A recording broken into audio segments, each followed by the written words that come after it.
Saya Vanes Francisco dari kelas 10 IPS 2. Di sini saya akan menjelaskan tentang peradaban Amerika kuno. Benua Amerika yang demikian luas pada masa awalnya telah dihuni oleh beragam suku Indian berbagai penduduk asli. Menurut para ahli arkeologi, suku-suku India merupakan migran dari Asia rumpun Mongoloid. Migrasi dari Asia ke Amerika berlangsung selama 2000 sampai 2500 tahun yang lalu melalui jalur barat Laut Siberia, menyeberangi Selat Bering yang sempit menuju Alaska, kemudian menyebar ke selatan.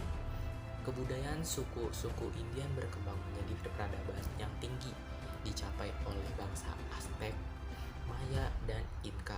Peradaban Aztec berkembang di lembah-lembah dan dataran tinggi Meksiko. Peradaban bangsa Maya berkembang di semenanjung Yucatan, Meksiko, sedangkan peradaban Inca berkembang di dataran tinggi Peru hingga Bolivia, pegunungan Andes Amerika Raya. Di sini saya akan menjelaskan tentang peradaban Maya. Peradaban Maya adalah sebuah peradaban di Mesoamerika yang dibangun oleh bangsa Maya. Peradaban ini dikenal akan aksara hieroglifnya dan juga seni rupa, arsitektur, matematika, kalender, dan keahlian astronominya. Peradaban Maya berkembang di wilayah Meksiko Tenggara, seluruh wilayah Guatemala dan Belize, serta bagian barat Honduras dan El Salvador. Kawasan ini terdiri dari daratan rendah di semenanjung Yucatan di utara dan dataran tinggi Sierra Madre yang terbentang dari negara bagian Chiapas di Meksiko hingga Guatemala bagian selatan dan El Salvador, serta daratan rendah di wilayah pesisir Samudra Pasifik di selatan. Dalam sejarahnya yang panjang, peradaban Maya tidak pernah bersatu, tidak pernah persekutuan oleh kaum Aztec maupun kerajaan Inca. Sejarah mereka dimulai pada zaman arkaik sebelum tahun 2000 sebelum Masehi, ketika peradaban Maya telah mengembangkan pertanian dan desa-desa. Masyarakat kompleks untuk pertama kalinya muncul pada zaman praklasik, sekitar 2000 sebelum Masehi hingga 250 Masehi. Dan pada masa ini pula orang-orang Maya sudah memulai menanam jagung, kacang, labu, dan cabai. Kota-kota Maya pertama mulai muncul sekitar tahun 750 sebelum Masehi dan pada tahun 500 sebelum Masehi. Kota-kota tersebut memiliki struktur-struktur monumental, termasuk kuil besar dengan tapak depan yang terbuat dari stuko. Sistem tulisan hieroglif untuk pertama kalinya digunakan di wilayah Maya pada abad ke-3 sebelum Masehi.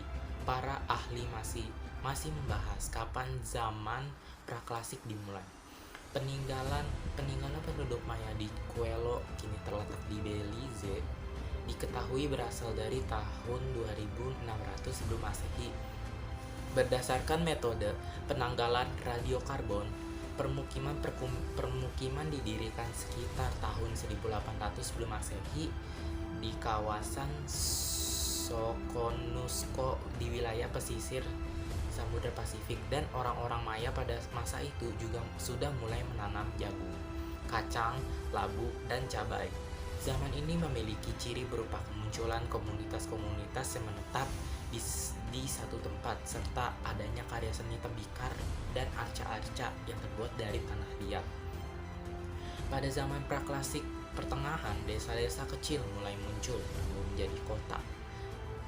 Kota ini, kota Nakbe di Petén, merupakan kota pertama yang telah ditemukan keberadaannya di dataran rendah Maya, dan struktur-struktur besar di tempat tersebut diperkirakan berasal dari kisaran tahun 750 sebelum Masehi.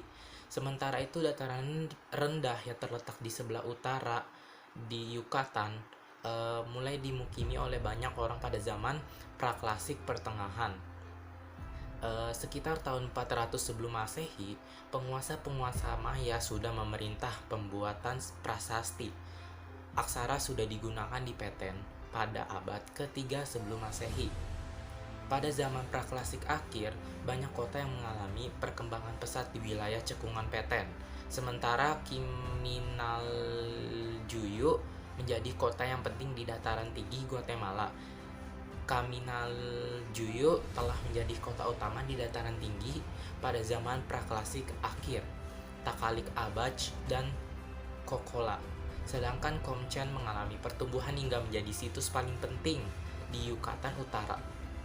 Namun, peradaban praklasik akhir mengalami keruntuhan pada abad ke-1 Masehi dan alhasil banyak kota-kota Maya yang ditinggalkan. Penyebab peristiwa ini masih belum bisa diketahui. Dimulai dari sekitar tahun 250 Masehi, peradaban Maya memasuki zaman klasik, yaitu zaman ketika orang-orang Maya mendirikan tugu-tugu besar dengan patahan-patahan yang mencantumkan tanggal dari kalender hitung panjang pada zaman ini. Pembangunan kehidupan perkotaan, pembuatan inskripsi monumen, dan perkembangan seni dan intelektual mencapai puncaknya, khususnya di wilayah dataran rendah selatan. Pada zaman ini juga muncul berbagai negara kota besar yang saling terhubung dalam jaringan perdagangan yang rumit. Di dataran rendah Maya terdapat dua kota besar yang menjadi musuh bebuyutan, yaitu Tikal dan Calakmul. Pada zaman klasik awal, kota-kota di seluruh kawasan Maya dipengaruhi oleh kota besar Teotihuacan di lembah Meksiko yang terletak amat jauh di utara. Pada tahun 378 Masehi, Teotihuacan melakukan campur tangan di Tikal dan kota-kota terdekat lainnya, menjatuhkan penguasa mereka dan menjadikan dinasti baru yang didukung oleh Teotihuacan sebagai penguasa baru. Campur tangan ini dipimpin oleh Siachkak, lahir dari api Raja Tikal Chak Tok Ichak I mangkat pada hari yang sama, sehingga mungkin ia dilengsarkan dengan menggunakan kekerasan di bawah naungan Siachkak. Diangkat seorang raja baru yang bernama Yaks Nuun Ahiin I. Setelah berkuasanya dinasti yang baru, Tikal menjadi kota yang paling kuat di dataran rendah bagian tengah, dan perluasan ini tampaknya diprakarsai oleh Siachkak. Saingan Tikal adalah Calakmul, sebuah kota yang terletak di cekungan Peten. Tikal dan Calakmul sama-sama memiliki jaringan persekutuan dan vasal kota-kota yang lemah dan tergabung ke dalam satu jaringan tersebut. Memperoleh martabat karena namanya dikaitkan dengan kota yang kuat, dan mereka juga membina hubungan yang damai dengan anggota jaringan yang sama. Tikal dan Calakmul memanfaatkan persekutuan ini untuk mengambil tindakan terhadap satu sama lain. Pada abad ke-9 Masehi, wilayah Maya tengah mengalami keruntuhan dengan ciri-ciri berupa ditinggalkannya kawasan perkotaan, berakhirnya dinasti-dinasti penguasa, dan berpindahnya kegiatan manusia ke arah utara. Belum ada konsensus di kalangan sejarawan mengenai penyebab peristiwa ini, tetapi keruntuhan ini sendiri mungkin dipicu oleh beberapa hal yang termasuk yaitu peperangan, membludaknya jumlah penduduk yang mengakibatkan kerusakan lingkungan, dan kekeringan juga bisa dipicu oleh hal ini. Walaupun begitu, pada masa ini yang juga dikenal dengan sebutan klasik terminal, kota-kota di utara seperti Chichen Itza dan Uxmal malah mengalami perkembangan. Kota-kota besar di semenanjung Yucatan Utara masih terus dihuni setelah kota-kota di dataran rendah selatan sudah berhenti membuat monumen-monumen. Pada zaman klasik, kekuasaan ada di tangan raja yang memerintah di negara kotanya masing-masing dengan konsep Raja Dewata yang bertindak sebagai penengah antara dunia nyata dengan dunia gaib. Jabatan raja diturunkan secara patrilineal kepada anak laki-laki sulung. Calon raja diharapkan menjadi seorang pemimpin yang andal. Politik Maya didominasi oleh sistem patronasi yang tertutup, walaupun sistem politik setiap negara kota tidak terlalu sama. Pada zaman klasik akhir, golongan ningrat menjadi semakin kuat sehingga menguasai kekuasaan Raja Dewata. Situasi politik Maya pada zaman klasik telah membandingkan dengan Italia pada masa Renaissance atau Yunani klasik. karena terdapat sejumlah negara kota yang terlibat dalam jaringan persekutuan dan permusuhan yang rumit. Kota-kota terbesar pada zaman ini memiliki jumlah penduduk antara 50.000 hingga 120.000 jiwa. Kemudian pada zaman pasca klasik, kota Chichen Itza mengalami kebangkitan di utara, dan kerajaan Quiche di dataran tinggi Guatemala juga berhasil memperluas wilayahnya. Walaupun kota-kota besar pada zaman klasik telah ditinggalkan, bukan berarti orang Maya menghilangkan begitu saja pada zaman pasca klasik. Pada zaman pasca klasik, populasi mereka terpusat di dekat sumber-sumber air permanen.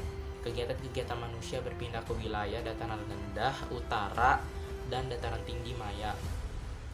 Mungkin saja bisa terjadi migrasi dari daratan rendah selatan pada masa ini, dikarenakan banyak kelompok Maya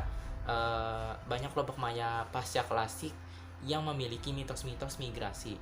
Chichen Itza dan tetangganya Puuch mengalami kemunduran pada abad ke-11, dan ini mungkin merupakan tahap akhir keruntuhan Maya klasik. Setelah kemunduran Chichen Itza, tidak lagi terdapat kekuatan yang mendominasi di kawasan Maya hingga akhirnya kota Mayapan bangkit pada abad ke-12.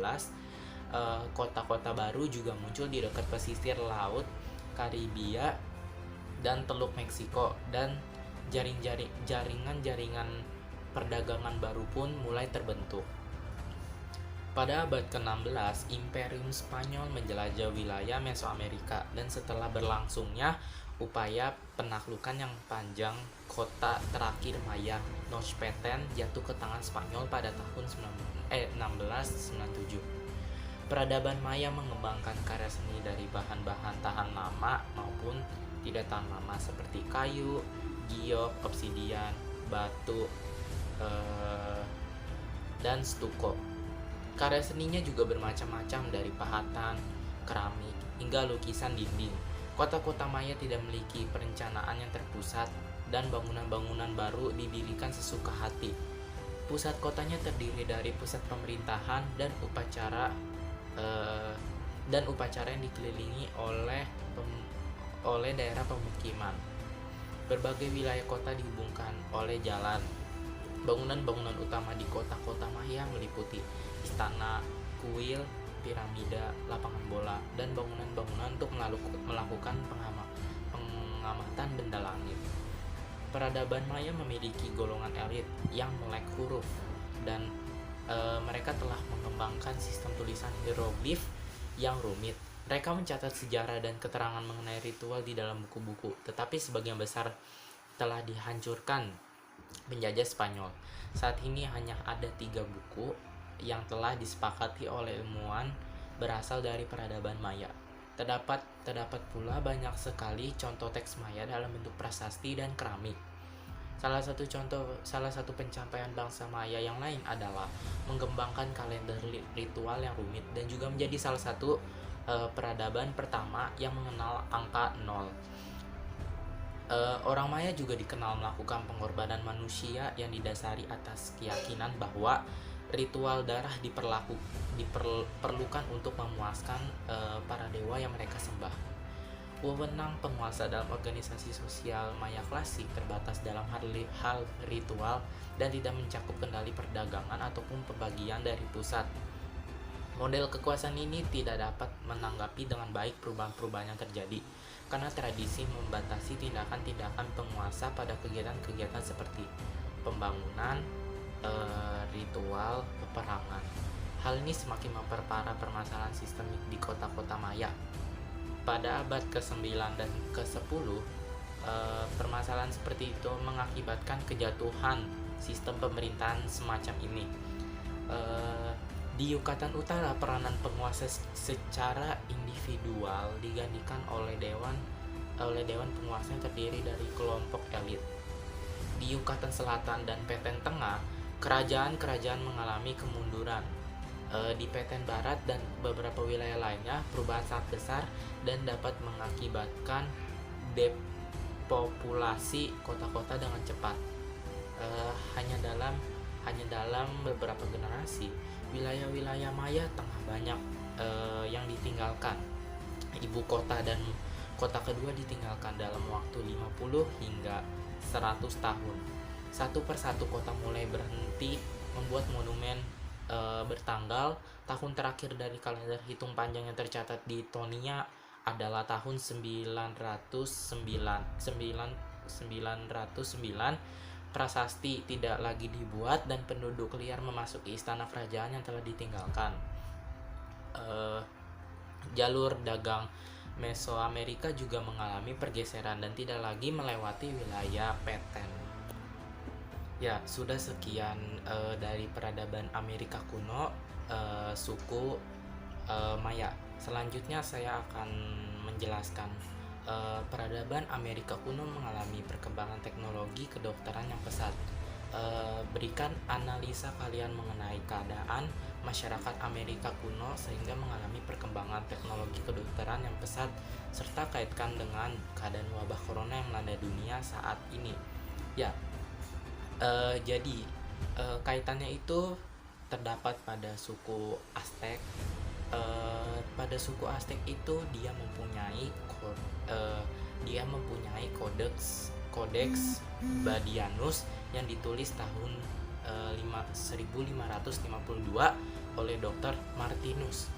Codex Badianus ini membuat resep tradisional untuk pengobatan herbal. Dilansir dari video Kok Bisa, untuk keadaan wabah corona yang melanda dunia saat ini, ilmuwan juga mengambil riset-riset penelitian yang sudah ada waktu dulu.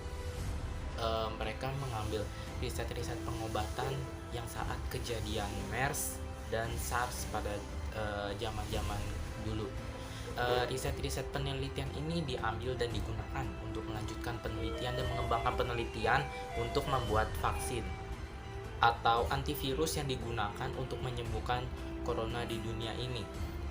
Jadi yang dimaksud kaitannya itu pada suku Aztec itu dia akan mempunyai Codex Badianus, dan Codex Badianus itu tertulis resep-resep tradisional untuk pengobatan herbal. Jadi kita juga make untuk zaman sekarang ini, jadi kita make mengambil riset-riset penelitian obat yang sudah ada di zaman dulu yang seperti kejadian MERS dan SARS.